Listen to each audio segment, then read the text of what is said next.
तर आता आपण बनवणार आहोत मदुराई कॉटन सिल्क मध्ये शाही मस्तानी नऊवार। याची शाही मस्तानी फारच छान दिसते। याच्या आधी याच्यामध्ये पेशवाई पण शिवलेले आहेत आपण आणि खूप छान दिसते। जिजाऊ काष्ट्याला सुद्धा हे मटेरियल खूप छान आहे। लहान बॉर्डर आहे जी या मटेरियलला खूपच शोभून दिसते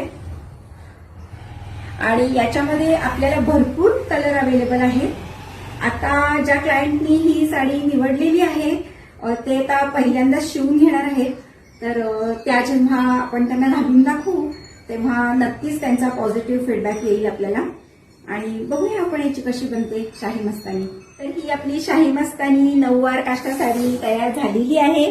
हे पहा किती सुंदर आणि नाजूक प्लेट्स झालेले आहेत आणि चटणी ग्रीन कलरला तर मरून कॉम्बिनेशन फारच उठून दिसते आणि याच्या पदरावरचं नाजूक डिझाईन।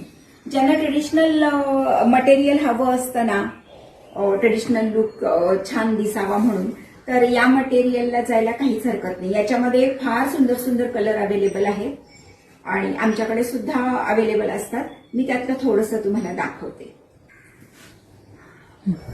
हे पहा किती छान कलर्स आहेत, वेगळे कलर आहेत, हे कॉमन कलर नाही आहेत आणि त्याच्याबरोबरचं कॉम्बिनेशन त्याला खूपच सूट करते आणि पदरावरचं नाजूक डिझाईन जे आहे त्यामुळे नऊवारी खूपच खुलून दिसते। हे पहा, तुम्हाला जर वेगळ्या कलर्सनं जायचं आहे तर या साड्यांचं ऑप्शन खूप चांगलं आहे। आणि तुम्हाला जर आमचे रील आवडत असतील तर नक्की लाईक करा, फॉलो करा आणि दुकानला व्हिजिट करा किंवा ऑनलाईन ऑर्डर तुम्ही करू शकता। Thank you so much.